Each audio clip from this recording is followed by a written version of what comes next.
guys, welcome to the Blue Bridge, and today I'll be talking Nicolas Jackson. Should he stay or should he go? Let's get into it.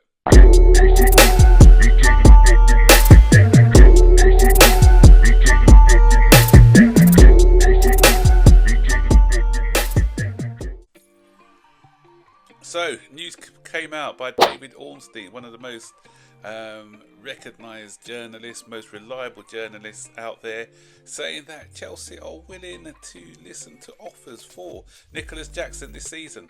And depending on what brief you get, because we had other briefings where they said they don't want Nicolas Jackson to go, but if he wants to try new options, then they won't stand in his way. And they're looking for a sizable fee. They're looking at 80 million.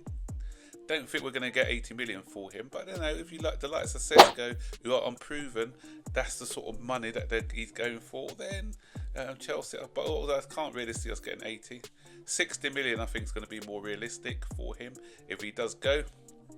But the question is, do we sell Nicolas Jackson, or does he deserve to stay at Chelsea? Are we going to be leaving ourselves short by not having him in the team? Because at the moment, what we saw with the emergence of João Pedro when he came in, that it looks like he's top of the pecking order with Delap as a second option. Because if you look at the World Club Cup final, you saw that Pedro led the line.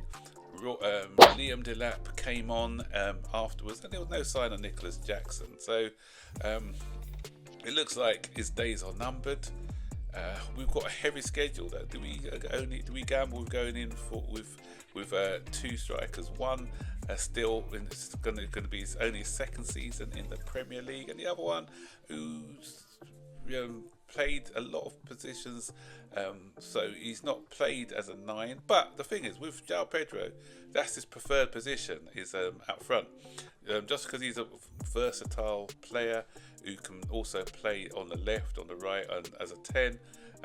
In Brazil, he was playing as a striker, and that's where he wants to be known. And he's proved his movement, his shooting, his heading ability. Although we didn't see it, but when we saw him at Brighton, then you can see that he's got everything in his locker. But the only thing with him is he hasn't had consistent goal scoring. Even at Brighton, non-penalty goals were in single figures, I think, at Brighton. So, but again, at Brighton, he wasn't the out-and-out number 9, so he was playing in more off the left there. So sometimes stats can be deceiving. You look at numbers and you think, okay, he's not prolific, but Thierry Henry wasn't prolific when he joined Arsenal, because remember, he was playing from the left. But when he started playing as the main man at the number 9, that's when he kicked off and started scoring a lot of goals. So Pedro is still quite young, and we've seen what I've seen of him. I think he's got the makings of a good striker, but it's still a risk because he's not proven. But sometimes you wait for that breakout season. So this could be his breakout season. Delap, as I said, I like what I've seen from him as well. Again, unproven. But you can argue that Jackson's not really proven as well. Jackson shows promise at times, but there's many things in his game which are lacking. His box movement, his heading ability, his consistency in front of goal. He does most other things well, but his finishing is still a little bit hit or miss. So do we persevere with him? Is he going to be one we regret letting go? Because he's got a lot of things in his game. If he gets those all together and can improve on that finishing, then there could be a good player in there. Can you teach natural instincts? That's a little bit of a parody there, but I just feel it's a tricky one for him, because I can't see him wanting to stay as third choice striker. But one injury and then we're stuck without any backup. There's enough games, as I said, for them to share, but would he be content just with a bit part role? Is he going to start making noises behind the scenes and upset the chemistry of the team? Because in the past he has shown a little bit of petulance on and off the field. We've seen that with him a few times. So that's another thing that you've got to look at and balance out as well when making the decision. So what would you do, guys? Would you keep him? Would you want to keep him, or would you want to sell him on? And it makes me laugh actually, because a lot of people have said like Jackson's not the answer, we need to get rid. And now when we are thinking of getting rid of him, those same people, some of those same people are saying, oh, we're going to be a big mistake letting him go because he's going to make us short up front. But if you didn't rate him in the first place, you know, what difference does it make if he's here and he's not doing the business for you? Doesn't make sense. So if that's the case, Mark Gui, could he have stayed as our third choice striker rather than going out on loan? I know a loan move is good for him, yeah, but we'll see. Because looking in the reserved team, I can't see, or the youth setup, I can't see anyone who's ready to step up to make that step up actually to become our third choice striker. But there's other options in the team as well. For instance, we've had already Pedro, who's come in and tried that role as well, playing as a false nine, and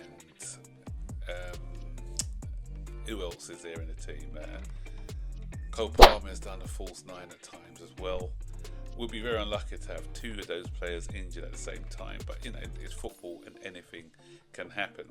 So, and the other news I wanted to touch on briefly today is the sellings, because we are looking at selling lots of players. Dewsbury Hall looks like he's going out the door. Chukwuemeka looks like he's going out the door. Broha is leaving, and Ogur Chukwu is leaving. But the one player out of all of those who I've just mentioned who's the most important sale is Dewsbury Hall. The reason why is because we had an agreement with UEFA, because of our financial fair play situation, that we need to make more money with income outgoings than we do from incomings this year in order to register our new players for the season. And because Dewsbury Hall was one of the players who were already playing in the European competition last season, his sale is quite important for this, and that's why probably we're looking at selling Jackson actually, and people like Nkuku, who are part of that squad as well, looking to offload Disasi, who at the beginning of the season was part of the European squad.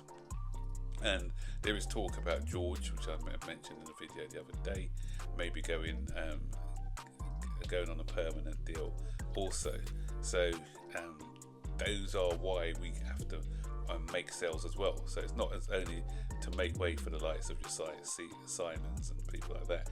It's also to be able to register these new players that we're buying. So a lot of people don't understand all of this when we're looking at who to buy, and that's why we have been quite sensible in the market as well. We can't go out and splash 80 or 90 million pounds on a player, because what's the point in buying that player if you can't register him for Europe as well? So I hope that makes sense to some people who are wondering why we're not going for some other stellar names out there. The market, the transfer, the business that we've been doing so far, the ins and outs, I think have been quite good. Still would be more comfortable if we brought in a new goalkeeper. That's my opinion. Still not comfortable going into the season with Sanchez, although he had a good end to the season. Hopefully he proves me wrong if he stays, but hey ho. So guys, what do you think about this Nicolas Jackson story, as I said? And stick it in the comment section below, and any other news that you've got, make sure that you let me know, and I'll try and respond to your comments. Don't forget, as always, like, subscribe, turn on post notifications so you'll be notified every time I make a new video. So take care.